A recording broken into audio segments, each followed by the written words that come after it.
I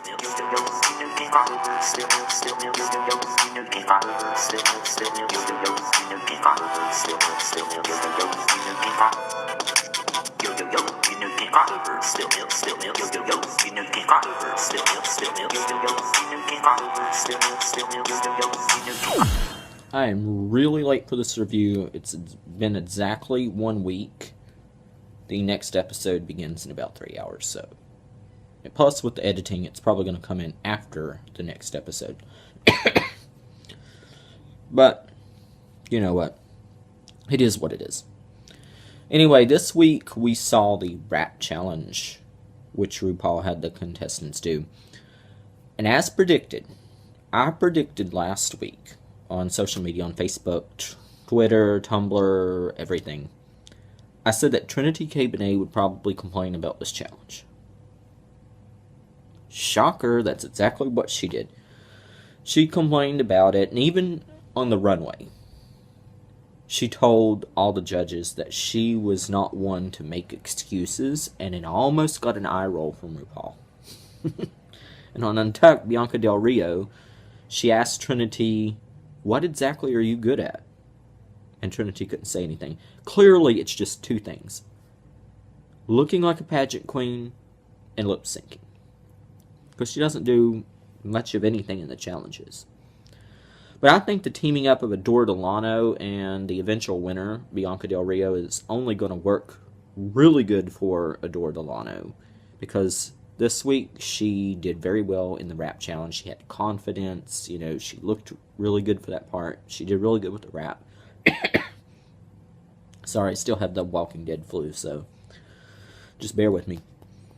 And she did look better on the runway, but she still wears dresses on the runway that are really only practical if you're crossing a running stream. So, and Michelle Visage keeps hitting her on that. She needs to wear a longer dress. I know she's tall, but still, wear a longer dress.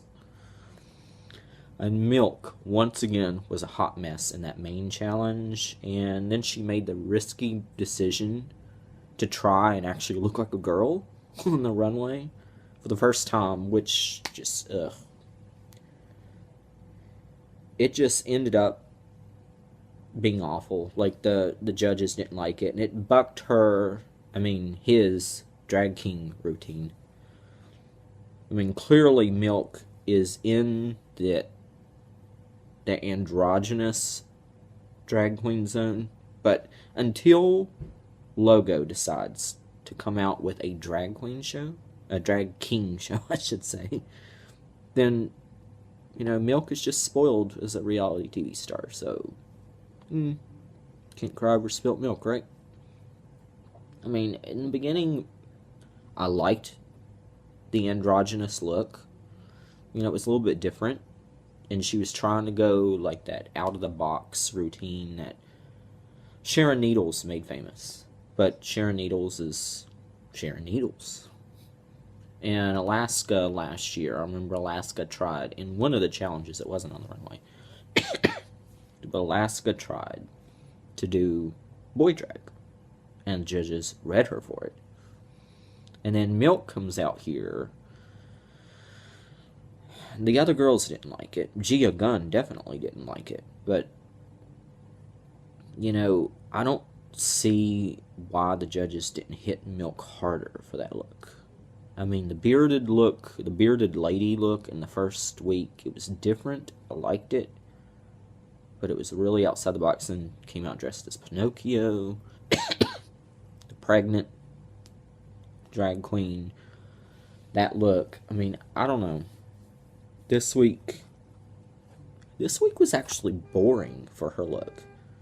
I guess she really is one of those queens that you really have to have boy drag, or she doesn't look like what you expect her to look like. I guess she put herself in a box, and it was kind of detrimental to get out of that box. And it's also time for the annual faux hatred. Darian Lake has decided that she does not like Ben Delacreme. Seattle's most famous geriatric drag queen, Ben Delacreme, has been pissing Darien Lake off. And I honestly don't see where this is coming from. She's won 2 challenges. Big fucking deal. That's it. But, I mean,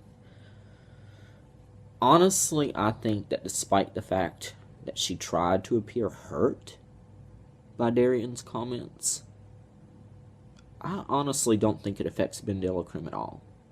To borrow the catchphrase, a tagline from Seattle's other most famous drag queen, which is Jinx Monsoon, it's just water off a duck's back as far as Ben de la Creme is concerned. Alright, that's pretty much all of my notes for this week. And the new episode is coming on in about an hour and a half. Because I always watch the last episode again before I watch the current episode, and then I watch Untucked, and then that's when I start making my notes for the review. But I actually didn't watch this week's episode until probably about Thursday, because we were very busy at work, and it's just been between the flu, this new diet I'm on. And I've decided that my reason why I have had a flu for a month is because my diet has been bad. So I've cut out all fast food, cut out soda. I've only been eating healthy things like nuts and legumes and cranberries and drinking lots of orange juice and taking selenium and all this stuff. And it has helped because I'm not as sick as I was. I just have that little nagging little cough, and it's not nearly as bad as it was. So hopefully I'll be able to get back on a regular routine here on YouTube and doing reviews, because hopefully my work schedule will allow it, and I will also not be coughing all the time, so I actually feel like doing videos. But until possibly tomorrow, depends on how quickly I get this review done, but I will see you guys later.